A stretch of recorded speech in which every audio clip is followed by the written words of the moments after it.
അസുഖങ്ങൾ വരുന്ന സമയമാണ്. ഒന്ന്, നമ്മള് റൂമിൽ ഏസിട്ട് കിടക്കുമ്പോൾ തന്നെ കാലുകളൊക്കെ പൊട്ടിയിട്ടുണ്ടാവും ചില ആളുകളുടെ. ഇതിനൊക്കെ മരുന്നുകൾ ഉപയോഗിക്കുക. നമുക്ക് ഇനിയും ദിവസങ്ങൾ ഇവിടെ വേണ്ടതാണ്. കാലുകളൊക്കെ പൊട്ടും. ഇങ്ങനെ എ സിയിലാണല്ലോ നമ്മുടെ നാട്ടിലത്തെ മാതിരി. അല്ലെങ്കിൽ പിന്നെ ഈ ടൈലുമ്മ കൂടി ഇങ്ങനെ നടക്കുമ്പോഴും ചെറിയ ബുദ്ധിമുട്ടൊക്കെ ഉള്ളവരുണ്ടാവും. അപ്പം നിരന്തരം മരുന്നുകൾ ഉപയോഗിക്കുക. ചെറിയ സംഗതി ഉണ്ടാവുള്ളൂ, കൊടുത്തിട്ടുണ്ടാവും മരുന്നുകൾ ഏകദേശമൊക്കെ. ഇനി ഒരു നിലക്കില്ല, വാങ്ങാനും പെട്ടെന്ന് കിട്ടാനും ഇല്ലെങ്കിൽ എന്ത് ചെയ്യുക, നമ്മളെ പിന്നെ ഇല്യാസുസ്താദിൻ്റെ അടുത്ത് ചില മരുന്നുകളൊക്കെ ഉണ്ടാവും. അത് അൽഹംദുലില്ലാ എല്ലാ യാത്രയിലും അവർ കൊണ്ടുവരാറുണ്ട്. അല്ലാഹു ബർക്കത്ത് ചെയ്യട്ടെ. കഴിഞ്ഞ യാത്രയിലൊക്കെ ഉണ്ടായി. എൻ്റെ മേലത്തെ യാത്രയിലുണ്ടായി ഒരു സംഭവം. പെട്ടെന്ന് ഇങ്ങനെ നില വിളിച്ചിട്ടുണ്ട്. ഭക്ഷണം കൊടുക്കുന്ന ആളുണ്ട്, അയാളെ വിളിച്ചിട്ട് വേഗം ചെല്ലി. അവിടെ ഒരു താത്ത പറ്റ കുടുത്തം പൊട്ടിക്കണെന്നൊക്കെ പറഞ്ഞിട്ട് ഞങ്ങൾ വണ്ടി ചെന്ന് ബസ്താ പറഞ്ഞ അവിടെ ചെന്നിട്ട് 2 ഗുളി കൊടുത്തിട്ട് ഇത് കുടിച്ചാൽ മതി, നിങ്ങൾക്ക് വേണമെങ്കിൽ ഹോസ്പിറ്റലിൽ പോകാൻ നിർബന്ധമൊന്നുമില്ല, നിങ്ങളെ പ്രശ്നം എന്നതാണ് കേട്ടോ. മെഷീനൊക്കെ വെച്ച് ചെക്ക് ചെയ്ത്. അപ്പോൾ അൽഹംദുലില്ലാ അത് രക്ഷപ്പെട്ടു. വേറെ പ്രാവശ്യം പോകുമ്പോൾ ഇതേമാതിരി ത്വായിഫിക്ക് ഞാൻ പോയിരുന്നില്ല, എന്നെ കൊണ്ട് പോയി. ഞാൻ സുബൈക്ക് പള്ളിക്ക് പോയപ്പോൾ അവിടെ വീണ് ശരീരൊട്ടാകെ വേദന ആകുകയാണെന്ന് അറിഞ്ഞൊരു താത്ത. പിന്നെ ഞാൻ ത്വായിഫിക്ക് പോകാൻ നോക്കുമ്പോൾ ഉണ്ട് ആ താത്ത മുന്നിൽ കയറി നിൽക്കണം. അപ്പം നിങ്ങളല്ലേ പോയിരുന്നില്ല പറഞ്ഞപ്പോൾ ഇല്ലാസം ഒരു മരുന്ന് തന്നു. അതുകൊണ്ടാണ് മാറിയത്. അപ്പോൾ അൽഹംദുലില്ലാ അവരെ മരുന്നുകളിൽ അല്ലാഹു ബർക്കത്ത് ചെയ്യട്ടെ. അതേമാതിരി അൽഹംദുലില്ലാ പെരിന്തൽമണ്ണയിൽ ഏറ്റവും ഫേമസ് ആയ വലമ്പൂര് ഫാർമസി നമുക്കൊക്കെ അറിയാം. നമ്മുടെ ഹക്കീം ഡോക്ടറുടെ പിന്നെ സ്ഥാപനമാണ്.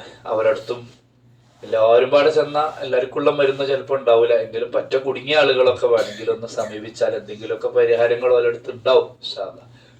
അവർക്ക് വേണ്ട നമ്മളൊക്കെ കുറച്ച് കൊടുത്തിട്ടുണ്ടാവില്ല, നമുക്ക് വേണ്ടെന്ന മാതിരി ഒരു കുറച്ച് കൂടുതൽ കൊടുത്തിട്ടുണ്ടാവും.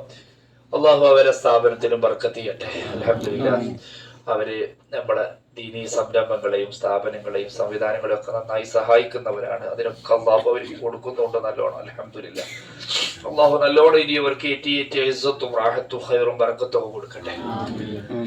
നമ്മളെ ശരീരം ശ്രദ്ധിക്കണം എന്നാണ് പറഞ്ഞത്. നമ്മളെ ഹറമിലൊക്കെ പോകുമ്പോൾ ഫസ്റ്റ് ക്ലാസ്സിലൊക്കെ പറഞ്ഞിരുന്നു, അതായത് ഹറമിൽ നന്നായിട്ട് പോകണം എന്നാണ് നമ്മൾ പറഞ്ഞത്. ഹറമിൽ ആരോടും പോകരുത് എന്ന് പറഞ്ഞിട്ടില്ല. അതേസമയം അവനാന്റെ ശരീരം ഒന്ന് ശ്രദ്ധിക്കണം എന്നാ പറഞ്ഞത്.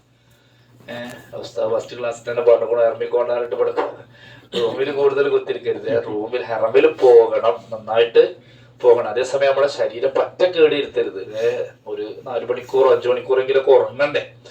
അങ്ങനെ ഉറക്കവും വേണം, ഹറമിൽ നന്നായിട്ട് പോകും വേണം. അങ്ങനെ ഇരിക്കണം. അപ്പൊ ഇൻഷാ അല്ലാഹ് ശരീരം ശ്രദ്ധിക്കുക. ഇൻഷാ അല്ലാഹ് നമുക്ക് വളരെ പ്രധാനപ്പെട്ട 2-3 സംഗതികളുണ്ട്. ഒന്ന്, ഇന്നത്തത് നേരത്തെ പറഞ്ഞിട്ടുണ്ട്, ഒന്നും കൂടെ പറയാം. നമുക്കിന്ന് പോകാനുള്ളത് മഹദിയായ ബീവി ഹവ്വാ ബീവി റളിയല്ലാഹു അൻഹ. അല്ലാഹു മഹദിയുടെ ബർക്കത്തോടെ നമ്മളെ രക്ഷപ്പെടുത്തട്ടെ.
സ്വർഗത്തിൽ നിന്ന് അള്ളാഹു അവരിറക്കിയത് ജിദ്ദയിലേക്കാണ്. ജിദ്ദയുടെ പേര് ഞാൻ അങ്ങോട്ട് പോരുമ്പോ പറഞ്ഞിരുന്നു. ജദ്ദത്ത് എന്ന അറബി പദാണ്. ജദ്ദത്ത് എന്ന് പറഞ്ഞാൽ വെല്ലിമ്മ എന്നാണ് അർത്ഥം. മുത്തശ്ശി, വെല്ലിമ്മ. അപ്പോ അവരുടെ നാട് എവിടെയാണ്? ശരിക്ക് ജിദ്ദയിലാണ്.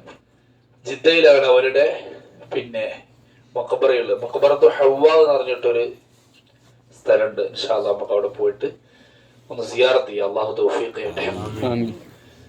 ഇതിലൊക്കെ എന്താ വെച്ചാൽ നേരത്തെ പറയണ എല്ലാവർക്കും കഴിയുകയാണെങ്കിൽ പോരുന്നതാണ് നല്ല. ഇനി ഉംറ ചിലപ്പോൾ എല്ലാവർക്കും കഴിയാത്ത ആളുകൾ ചിലപ്പോൾ അങ്ങനെ ചെയ്യാറുണ്ട്.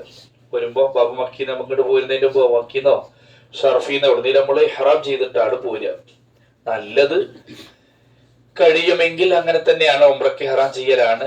വേഷമൊക്കെ എങ്ങനെയാണെങ്കിലും പോകുമ്പോ ഒരു കവർ കയ്യിൽ പിടിച്ചാല് ഇൻഷാ അല്ലാഹ് നമ്മൾ 5ാമത്തെ ഉംറ പറ്റുകയാണെങ്കിൽ നമുക്ക് ചെയ്യാം. അല്ലാഹു തൗഫീഖ് ചെയ്യട്ടെ. കഴിയണ ആളുകള് ഒരു നിലക്കും കഴിയൂലെങ്കിൽ രാത്രി ഉംറ ചെയ്യാതെ അവിടെ വന്ന് റൂമിൽ കിടക്കാൻ കാഴ്ചകളൊക്കെ കണ്ടതിന് ശേഷം കഴിയുമെങ്കിൽ ഇൻഷാ അല്ലാഹ് ഉംറയ്ക്ക് ഇഹ്റാം ചെയ്ത് ഒരുങ്ങിക്കോളുണ്ട്, ഡ്രസ്സ് കരുതിക്കോളുണ്ട്. ക്ഷീണാണി അപ്പൊ ചെയ്യണ്ട, അല്ലെങ്കിൽ എന്ത് ചെയ്യാ, വലിയ ആഫിയത്ത് ഉണ്ട്, വലിയ കുഴപ്പമെല്ലാം തോന്നുകയാണെങ്കിൽ ഇഹ്റാം ചെയ്ത് പോരാ. നമ്മൾ സാധാരണ 5ാമത്തെ അല്ലെങ്കിൽ 6ാമത്തെ ഉംറ അവിടുന്ന് ജിദ്ദയിൽ നിന്ന് ചെയ്ത് പോരാറുണ്ട്. ഇൻഷാ അല്ലാഹ് കഴിയുകയാണെങ്കിൽ ചെയ്യാം. അല്ലാഹു തൗഫീഖ് ചെയ്യട്ടെ. അപ്പോ 4 ചെയ്തു 5ാമത്തെ ഉംറയായിട്ട് വരും ഇൻഷാ അല്ലാഹ്. അപ്പൊ സാധാ വേഷത്തിൽ വന്നാൽ മതി. നമ്മളെ ഷോപ്പിങ്ങും കാര്യങ്ങളൊക്കെ കഴിഞ്ഞ് ലാസ്റ്റ് പോരുമ്പോ ആ ഡ്രസ്സ് മാറ്റിയിട്ടിട്ട് നമുക്ക് ഇഹ്റാം ചെയ്യാം.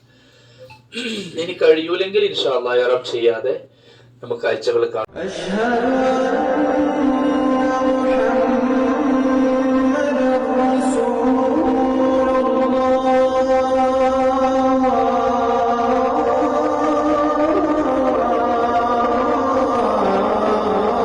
കാഴ്ചയിൽ നമുക്ക് പോകാനുള്ളത് പ്രധാനമായിട്ട് ഇബ്രാഹിം ജുഫാലി എന്ന് പറയുന്ന ഖിസാസ് പള്ളി, പ്രധാനമായ ഒരു ചെറിയ. അപ്പോ നമുക്ക് എന്ത് ചെയ്യാ, അവിടെ നിർത്തിയിട്ട് ആ കാഴ്ചകളൊക്കെ കാണാം. നല്ല പാർക്കും കാര്യങ്ങളൊക്കെ ഉള്ള ഖിസാസ് പള്ളി.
പ്രശ്നം എന്താ വെച്ചാൽ കഴിഞ്ഞവരെ നമ്മൾ പോയപ്പോ ഒരു കംപ്ലൈന്റ് ഉണ്ടായി, ഒരു 15 മിനിറ്റ് വൈകി, അതുകൊണ്ട് അവിടെ അടച്ചു. ഇവിടൊക്കെ നിങ്ങൾ ശ്രദ്ധിച്ചാൽ അറിയാം. അപ്പൊ ജിന്നുവള്ളി പോയ പള്ളിയെ കണ്ടില്ല, ഒക്കെ അടവാക്കാരുന്നു.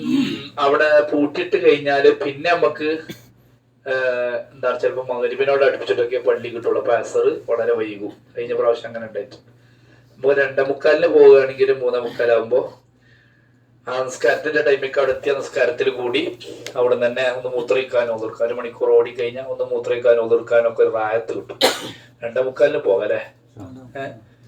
2:45 പോകാം ഇൻഷാ അല്ലാഹ്. എത്ര പൈസ എന്ന് ചോദിച്ചിരുന്നു. പൈസ നേരത്തെ പറഞ്ഞു, പൈസയുടെ വർത്താനില്ല, അതാ നേരത്തെ തള്ളിയിൽ കഴിഞ്ഞോ കൊടുക്കാനുള്ളവർ കൊടുത്തിട്ടുണ്ടാവും.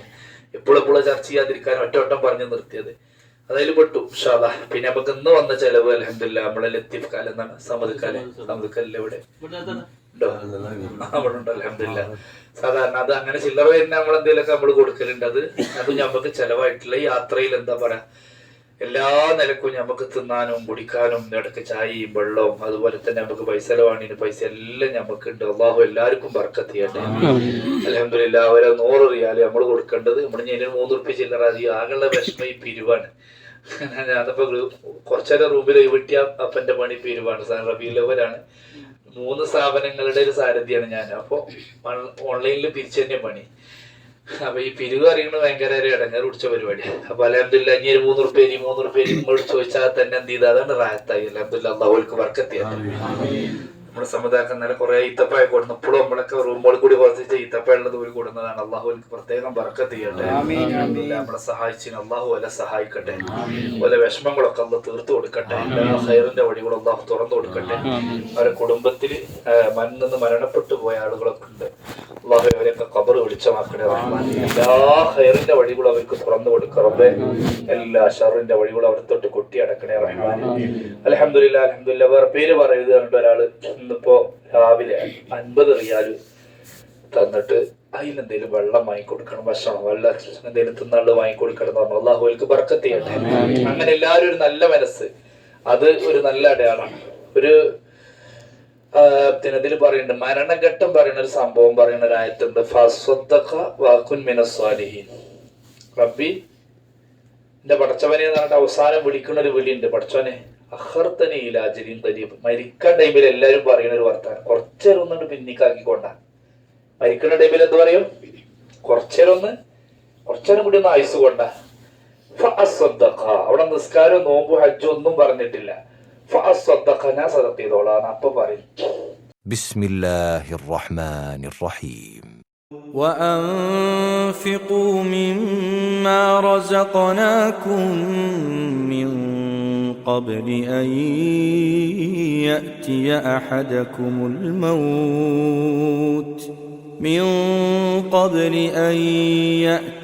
أحدكم الموت فيقول رب لولا أخرتني إلى أجل قريب فأصدق وأكن من الصالحين. എന്താ സദക്കന്റെ മാത്രം പറഞ്ഞ നിസ്കാരം നോമ്പ് മരിച്ച ടൈമിൽ പറ കുറച്ചേരം കൊണ്ട് ബന്ധിപ്പിച്ചോണ്ടാ ഞാൻ സദക്ക ചെയ്തോളാം. ഞാൻ നന്നായിക്കോളാം. സദക്ക എന്തേ പറയാൻ കാരണം എന്ന് പണ്ഡിതന്മാർ ചർച്ച ചെയ്തു. ആഖിറത്തിൽ ഒരാൾ പെട്ടെന്ന് രക്ഷപ്പെടുന്നത് സദക്ക കൊണ്ടാണ്. ദുനിയാവിൽ ഒരു മനുഷ്യന് കയ്യിൽ നിന്ന് ചെലവാക്കാൻ മടിയുള്ളതും എന്തിനാണ്? സദക്ക ചെയ്യുന്നതിനാണ്. പൈസ കൊടുക്കാന് മടിയായിരിക്കും. രാജ്യം ഇങ്ങനെ പിന്നെ പറഞ്ഞു, ഈ പോക്കറ്റുകളൊക്കെ നിങ്ങൾക്ക് ഉള്ളത് തന്നെയാണ്, ഇതൊക്കെ നിങ്ങൾക്ക് 27 നിങ്ങൾക്ക് സദക്ക തരാനുള്ള തന്നെയാണ്. പക്ഷെ എന്റെ കജ്ജ് കൊണ്ട് തരില്ല, വാണി എന്റെ കജ്ജ് പിടിച്ചിട്ട് ബാക്കിൽ കെട്ടിത്തോടി എന്നിട്ട് നിങ്ങൾ പോക്കറ്റിൽ നിർത്തോടി എന്ന് പറഞ്ഞ രാജ്യത്തിന്റെ തമാശക്ക് അത് കൊടുക്കാൻ തോന്നുന്നില്ല എന്ന്. അപ്പൊ അതാണ് മരിച്ച ടൈമില് ഫസദഖ വകുൻ മിനസ് സ്വാലിഹീൻ.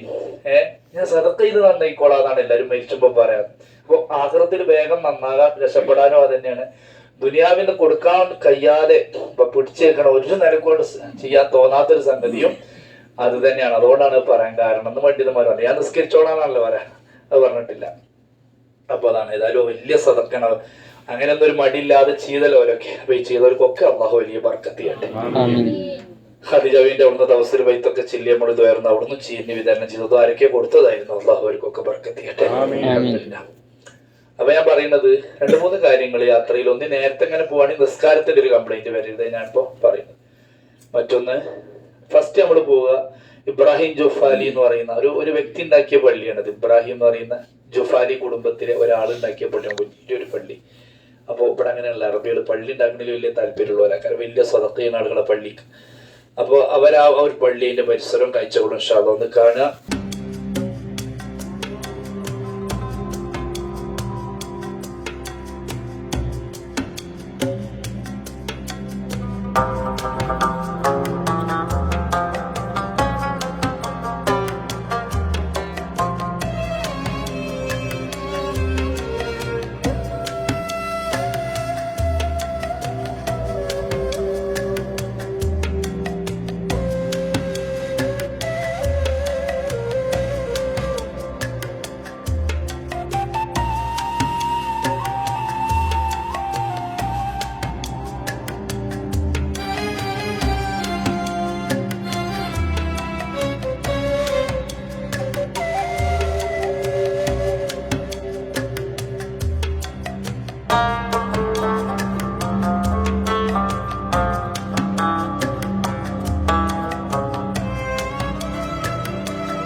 അൽഹംദുലില്ലാ, ഞങ്ങളിപ്പോൾ ഉള്ളത് ജിദ്ദയിലെ കോർണിഷ് മസ്ജിദിൻ്റെ പരിസരത്താണ്.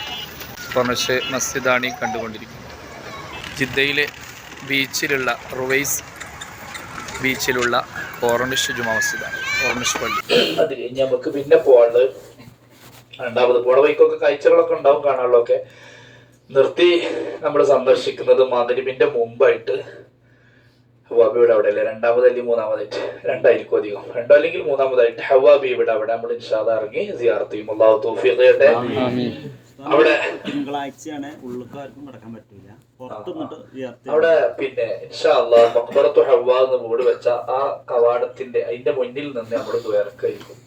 അവിടുന്ന് ഇങ്ങനെ നിങ്ങൾ കാണാം, അതായത് ഇങ്ങനെ രണ്ട് വരമ്പുകളായിട്ട് ഇങ്ങനെ നീളത്തിലെല്ലാ കബറും ഒരുപോലെ ആക്കി വെച്ചിട്ടുണ്ടെങ്കിൽ 6ാമത്തെ കബറിന്റെ അവിടെ അവിടുത്തെ സൗദി ഒരാൾ പരിചയപ്പെടുത്തി തന്നു. 6ാമത്തെ കെട്ടാണ് ഹവ്വാ ഉമ്മയുടെ മഖ്ബറ എന്ന് പറഞ്ഞിട്ട് ഒരാൾ പരിചയപ്പെടുത്തി തന്നു. അവിടെ ചെന്നാൽ കൂടുതൽ ആൾ പരിചയപ്പെടുത്തുക, ഇത് ഹവ്വാ എന്ന് മഖ്ബറക്ക് പേരേ ഉള്ളൂ, ഇവിടെ അങ്ങനെ ഹവ്വാ ബീവി വെള്ളമൊന്നും അറിയില്ല എന്നാണ് പറയാം. എന്താ വെച്ചാൽ അത് അങ്ങനെയാണ്.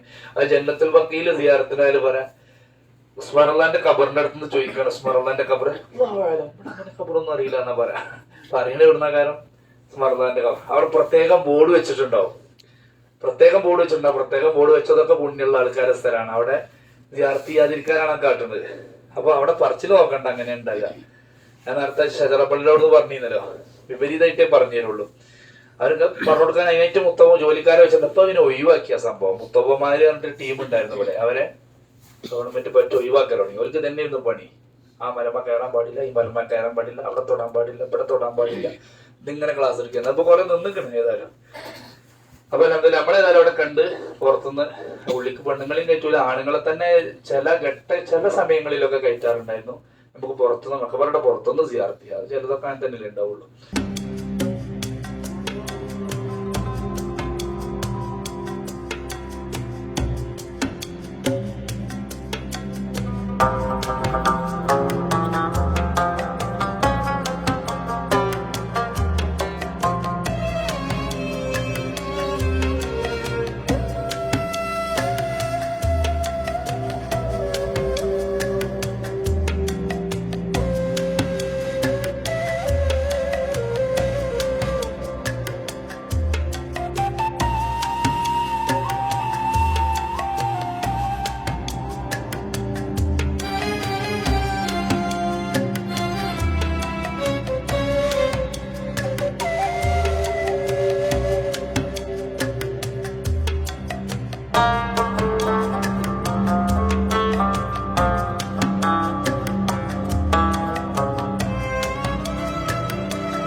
ഇൻഷാല്ലാ അവിടെ സിയാറത്തും കഴിഞ്ഞ് പിന്നെ നമുക്ക് പോകേണ്ടത് ഇൻഷാല്ലാ കോർണിഷർ. പ്രത്യേകിച്ച് ഒന്നും കാഴ്ചകളൊന്നുമില്ല. മഗ്‌രിബ് നിസ്കാരത്തിന്റെ 1 മണിക്കൂറോ 3/4 മണിക്കൂറോ മുമ്പ് ആയിക്കൂടെ ഇൻഷാല്ലാ കാഴ്ചകളൊക്കെ കാണാൻ വേണ്ടി അള്ളാഹു സുബ്ഹാനഹു വ തആല നമുക്ക് നൽകിയ എന്താണ് സമയങ്ങളും സമ്പത്തുകൊണ്ടൊക്കെ കാഴ്ചകൾ അള്ളാഹു ഹലാലാക്കിയ കാഴ്ചകൾ കാണാനല്ല, അതിന് കുഴപ്പമൊന്നുമില്ല. അപ്പൊ കോർണിഷ ഏരിയയില് നമുക്ക് പള്ളി നിസ്കരിക്കാൻ അതിന്റെ മുമ്പായിട്ട് അതിൽ കൂടെ ഒക്കെ ബീച്ച് പിന്നെ ഇതിന്റെ സൈഡിലൂടെ കാഴ്ചകളും മറ്റൊക്കെ കണ്ട് കുറച്ച് സമയം അവിടെ ഇൻഷാല്ലാ.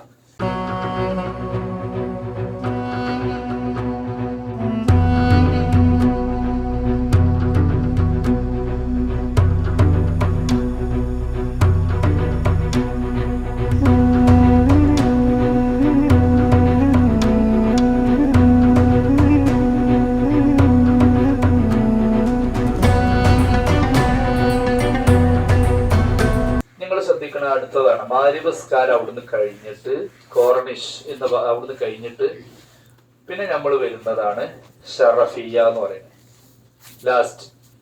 അവിടെ നമ്മൾ കുറച്ച് സമയം നമുക്ക് ഉണ്ടാവും. അവിടെ ഞാൻ നേരത്തെ പറഞ്ഞിരുന്നു, നിങ്ങൾ എന്ത് ചെയ്യണം, ആരെങ്കിലും ഒക്കെ നമ്പർ ഉണ്ട് അല്ലെങ്കിൽ വാട്സപ്പിൽ പറയാൻ പറ്റുമെങ്കിൽ നേരത്തെ പറഞ്ഞില്ല അതിൽ കാണാനുള്ളവരെയൊക്കെ കാണാൻ വേണ്ടിയിട്ട് ഇനി ഇന്നലെ പറഞ്ഞ മാതിരി ചിലപ്പോൾ അവർ കാണുമ്പോൾ എന്തെങ്കിലുമൊക്കെ നമുക്ക് ഒന്ന് കണ്ടില്ലല്ലോ. പിന്നെ പോകുന്നതിന് ശേഷം അങ്ങനെ നിങ്ങൾ ജിദ്ദിയിൽ വന്നീന്നോ മയ്യേ നിങ്ങള് മക്കത്തുണ്ടോ?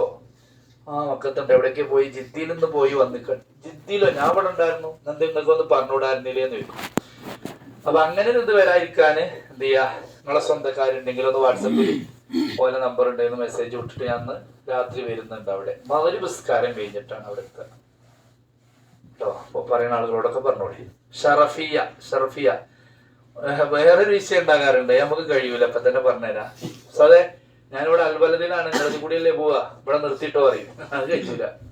ഓരോ ആളുകള് 50 ആൾക്കാർ 50 ആളുകളോ 50 അടുത്ത് നിർത്താൻ പറഞ്ഞാൽ നമുക്ക് കഴിയോ? നിങ്ങളെ ആലോചിച്ച് കഴിയൂലല്ലോ. അത് പ്രായോഗികമല്ലല്ലോ.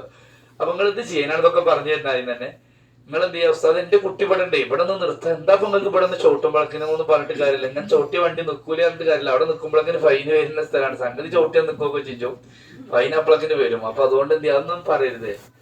നിങ്ങൾ ഷറഫിയ എന്ന് പറയുന്ന അവിടെ അറിയപ്പെട്ട മലയാളികളുള്ള, ജിദ്ദ അറിയുന്നവർക്കൊക്കെ അറിയാം, നല്ല മലയാളികളുള്ള പ്രധാന ഏരിയയാണ് ഷറഫിയ. നമ്മളെ എന്താണ് മലയാളികളുടെ പിന്നെ ഒരുപാട് കടകളും ഹോട്ടലുകളും എല്ലാ സംഗതികളുള്ള എല്ലാ സാധനങ്ങളും വാങ്ങാനും ഒക്കെ ഉള്ള സൗകര്യം സംവിധാനം ഉണ്ട്. അവിടെ നമുക്ക് മഗ്‌രിബ് നിസ്കാരം കഴിഞ്ഞാൽ 20 മിനിറ്റ്, ഒരു 10-20 മിനിറ്റിന്റെ ഉള്ളിൽ, ഒരു 25 മിനിറ്റിന്റെ ഉള്ളിൽ നമ്മളല്ലോ കൂടുതൽ ഓടാലല്ലോ. ഷർഫിക്ക് നിസ്കാരം കഴിഞ്ഞ് കുറച്ച് കഴിഞ്ഞേക്ക് അവിടെ എത്തും. അവിടെ എത്തിക്കഴിഞ്ഞാല് ഉദാഹരണത്തിന് ഒരു 8 മണിക്ക് എത്തുകയാണെങ്കിൽ എന്താ പറയും, ഒരു 9-9:15 നിങ്ങളെല്ലാരും നിർബന്ധം പിടിച്ചാണ് ഒരു 9:30 1-1.5 മണിക്കൂർ ഇങ്ങനെ. ചിലവരെല്ലാം മുതലാക്കും, പൈസയൊക്കെ എത്തി പോയിട്ടുണ്ടാവും, അവിടെ വാങ്ങിക്കൂട്ടും. ചിലവരിങ്ങനെ രാഘളിച്ചത്ത് കുയളോട്ടമായി ഓലിങ്ങനെ ചിന്തയൊക്കെ കണ്ട് അതൊരു രസമാണ്. അൽഹംദുലില്ലാ പറയാൻ മലയാളിച്ച അവിടെ ഞങ്ങൾ ഇവിടെ നിങ്ങൾ എന്ത് ഞങ്ങൾ ഉംറക്ക് വന്ന അങ്ങനെ വർത്താനൊക്കെ പറഞ്ഞ് അങ്ങനെയാണെങ്കിൽ അങ്ങനെ എന്തായാലും ഇത് പ്രധാന ഒരു സംഭവം നിങ്ങൾക്ക് അങ്ങനെ ഉണ്ടെങ്കിൽ തീരുമാനം നേരത്തെ പറയണം. അവിടെ ചെന്നിട്ട് എന്ത് ചെയ്യും, എല്ലാവരും കുടുംബക്കാരോ ബന്ധക്കാരോ ഉണ്ടാവും. ഞാൻ അല്ലെങ്കിൽ അൽബൈക്കിന്റെ കട ഉണ്ട്, അവിടെ നിന്ന് കയറും. എന്നിട്ട് ഇവിടെ വന്നിട്ട് ഭക്ഷണം ഫുള്ള് ബാക്കിയാ കയറാം. അപ്പൊ അങ്ങനെ ഉണ്ടെങ്കിൽ ഇപ്പൊ 12 മുമ്പ് വിവരം കൊടുക്കണം. കാരണം പല യാത്രയിലും അങ്ങനെ ഉണ്ടാകലുണ്ട്. എന്ത് അവിടെ എത്തുമ്പോ 10 മണിയൊക്കെ ആവും ചിലപ്പോ പോരാന്. അപ്പൊ എന്താവും, ഒരു ഷുഗറുള്ള ഒലിച്ചേതായാലും കുറച്ച് എന്തെങ്കിലും വേണം. അപ്പൊ എല്ലാം കിട്ടും, കഞ്ഞി കിട്ടും, ചപ്പാത്തി കിട്ടും, എല്ലാം ഇവിടുന്ന് കിട്ടും. പോയി കൂടെയൊക്കെ ഫ്രീ ആയിട്ടല്ല കേട്ടോ, ഹോട്ടലിന് ചായയും കടിയും ചിലപ്പോ ഇവിടെ ഫ്രീ ആയിട്ട് കിട്ടും. അതൊരാൾ ഏൽപ്പിച്ചിട്ടുണ്ടെങ്കിൽ ചായ നമുക്ക് ചായയും കടിയൊക്കെ കൊടുത്തു. 4 മണിക്ക് നമ്മളവിടെ ജിദ്ദയിൽ ഇറങ്ങിയേക്ക് എല്ലാവരും ഒന്ന് നടന്നിട്ടാണ് ഒരു കട ഉണ്ട് അവിടെ ചെറുതായി. നമുക്ക് അവിടുന്ന് ചായയും കടിമാണി അവിടുന്ന് കഴിച്ചിട്ട് പിന്നെ ഞങ്ങൾ എല്ലാവരും മാറി. കാരണം അവിടെ എത്തുമ്പോ എല്ലാരും തൂങ്ങിയ കോഴികളെ പോലെ കാരണം ചായ കുടിച്ചാലുണ്ട്. അപ്പൊ ആ വെള്ളം എന്തെങ്കിലും നെയ്യപ്പം നേരം കുടിച്ചു കഴിഞ്ഞാല് പിന്നെ ഒരു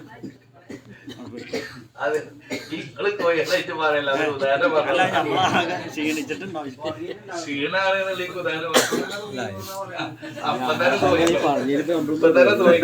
അപ്പൊ നിങ്ങൾ പേടിച്ചണ്ട, നിങ്ങൾക്ക് എന്ത് അറിയോ, ഇപ്പൊ നല്ല ഒരു 1-2 മണിക്കൂറുണ്ട് റെസ്റ്റ്. ഒന്നും വേണ്ട. ഇപ്പൊ നമ്മളെ കാകരം കാല് നീട്ടി ഒന്ന് കിടക്കല കാരണം. അപ്പൊ റൂമിൽ പോയിട്ട് നിങ്ങൾ നന്നായിട്ടൊന്ന് കിടന്നോളി. ഉച്ചക്ക് ശേഷം പിന്നെ എന്തുണ്ട്, 2:30 വരെ, ഒരു 2:45 വരെ നമുക്ക് സമയമുണ്ടല്ലോ. അപ്പൊ 2:45 നിങ്ങൾ അടി ഉണ്ടായാൽ മതി. നമ്മൾ 5 മിനിറ്റ് മുമ്പ് ഇറങ്ങി 40 അടിക്ക് എത്തി അവിടെ ഇരുന്നോളി. 4:45 നമുക്ക് കയറി പോകാൻ ഇൻഷാ അല്ലാഹ്. അപ്പൊ അവിടെ ചെന്നൈക്ക് ഷർഫിയില് അല്ല എത്ര പറഞ്ഞ 2:45 മാറിയോ? 4:45 പറഞ്ഞു. അത് അവിടെ എത്തി. അപ്പൊ നമ്മളെ ജിദ്ദിയിൽ എത്തി. ആ സമയമാണ് പറയുന്നത്. ഇവിടുന്ന് പുറപ്പെട്ടു 4:45 അവിടെ എത്തി. ജിദ്ദിയിൽ എത്തി. ചായ കുടിച്ചത് അവിടെ നിർത്തിയത്.